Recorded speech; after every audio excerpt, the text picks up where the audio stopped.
Rail گاڑی سے کون واقف نہیں، شاید آپ بھی اس میں کئی بار بیٹھے ہوں گے، لیکن کبھی آپ نے سوچا کہ ریلوے انجن کس نے ایجاد کیا تھا اور کب؟ یہ کہانی اصل میں کام کے انعام کی بڑی اچھی مثال ہے۔ آپ بھی جانیے۔ یہ کہانی انگلستان کے شمالی مشرقی علاقے سے شروع ہوتی ہے، جس میں نیو کاسل نام کی ایک بستی آباد ہے۔ وہاں میلوں تک کوئلے کی کانیں پھیل۔ 1781 میں ایک لڑکا پیدا ہوا جس کے باپ کا نام رابرٹ اور ماں کا نام میبل تھا۔ وہ دونوں بے حد غریب لیکن محنتی تھے۔ دنیا میں غربت اتنی بری چیز نہیں جتنی کاہلی اور سستی۔ اسٹیفنسن کا باپ ایک کان میں کوئلہ ڈھونڈنے کا کام کرتا تھا۔ بڑی مشکل سے گزر بسر ہوتی تھی۔ گاؤں کے قریب کوئی اسکول بھی نہیں تھا، اسی لیے اسٹیفنسن تعلیم بھی نہ پا سکا۔ وہ بچپن ہی سے کام کرنے لگا تاکہ گھر میں اور روپیہ آ جایا کرے۔ ان دنوں انگلستان کے دیہاتوں میں میلوں کا زور تھا۔ ایک مرتبہ جارج اسٹیفنسن بھی اپنی چھوٹی بہن کو ساتھ لے کر میلے میں گیا۔ وہاں اس کی بہن کو ایک ٹوپی پسند آ گئی۔ وہ اسے خریدنا چاہتی تھی، لیکن دونوں کے پاس اتنے دام نہیں تھے کہ اس کی قیمت ادا کر دیتے۔ اسٹیفنسن کو اپنی چھوٹی بہن کو اس طرح مایوس دیکھ کر رنج ہوا اور پہلی مرتبہ اس نے غربت کے کانٹے کی چبھن کو محسوس کیا۔ اسٹیفنسن نے اپنی بہن سے کہا، تم یہاں ٹھہرو، میں ابھی دام لاتا ہوں۔ یہ کہہ کر وہ چلا گیا اور شام کے قریب جب اندھیرا ہو رہا تھا تو دوڑتا ہوا واپس آیا اور بہن کو وہ ٹوپی خرید دی۔ بہن نے بھائی سے پوچھا، تم یہ دام کہاں سے لائے؟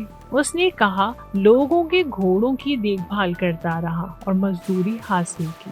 جارج بچپن ہی سے اپنے باپ کے ساتھ کوئلے کی کان پر جایا کرتا تھا اور وہاں کام کرتے انجنوں کو بڑے غور سے دیکھا کرتا تھا۔ اس کو شروع ہی سے انجینئرنگ سے دلچسپی تھی۔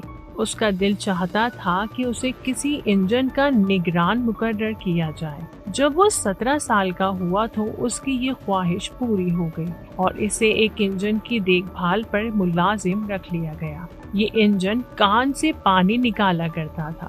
جب کبھی اس میں خرابی پیدا ہوتی تو وہ خود اسے ٹھیک کر لیتا۔ اس طرح وہ رفتہ رفتہ انجن کے کل پرزوں کو پہچاننے لگا۔ کام کے ساتھ ساتھ جارج پڑھتا لکھتا بھی رہا۔ وہاں کوئلوں کو ٹوکریوں کے ذریعے باہر نکالا جاتا تھا۔ جب ٹوکریاں کان کے منہ پر پہنچ جاتی تو وہ ایک کل کے ذریعے، جسے بریک کہتے تھے، روک کر خالی کر لی جاتی۔ اس سے پہلے بھی بہت سے آدمیوں نے اس قسم کی کوشش کی تھی اور انجنز کے چند نمونے بنائے تھے، لیکن وہ کامیاب نہ ہو سکے۔ آخر جارج اسٹیفنسن بڑی محنت سے سب سے اچھا انجن بنانے میں کامیاب ہو گیا۔ 21 سال کی عمر میں جارج اسٹیفنسن کی شادی ہو گئی، لیکن تھوڑی مدت بعد ہی اس کی بیوی مر گئی۔ اس کو بہت صدمہ ہوا اور اس نے اپنے آپ کو مشغول رکھنے اور زیادہ روپیہ کمانے کے لیے اسکاٹ لینڈ میں ایک جگہ ملازمت کر لی۔ چند ماہ بعد وہاں بھی اس کا دل نہ لگا اور وہ اپنے وطن آ گیا۔ واپسی پر اسے کوئی اچھی ملازمت نہ مل سکی اور اس نے امریکہ جانے کا ارادہ کیا، لیکن کرایہ نہ ہونے کی وجہ سے اس کا یہ ارادہ پورا نہ ہو سکا۔ آخر وہ ایک انجن کا ڈرائیور بن گیا۔ یہ ویسٹ مور کا واقعہ ہے۔ خوش قسمتی سے یہاں جارج کو اپنی قابلیت دکھانے کا موقع مل گیا۔ اتفاق سے کنویں سے پانی نکالنے والا ایک بڑا انجن خراب ہو گیا اور ایسا خراب ہوا کہ بڑے سے بڑے انجینئر بھی اسے ٹھیک نہ کر سکے۔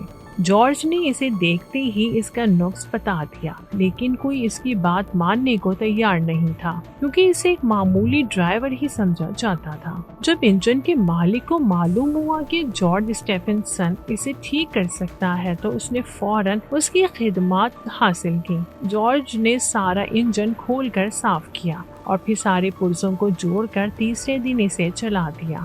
مالک بہت خوش ہوا اور اس نے اسٹیفنسن کو نہ صرف معقول اجرت دی بلکہ 10 پاؤنڈ انعام بھی دیا۔ ساتھ ساتھ اسے انجن کا نگران بھی مقرر کر دیا۔ جب وہاں کا چیف انجینئر فوت ہو گیا تو جارج اسٹیفنسن کو اس کی جگہ مل گئی اور اس کی تنخواہ 100 پاؤنڈ سالانہ ہو گئی۔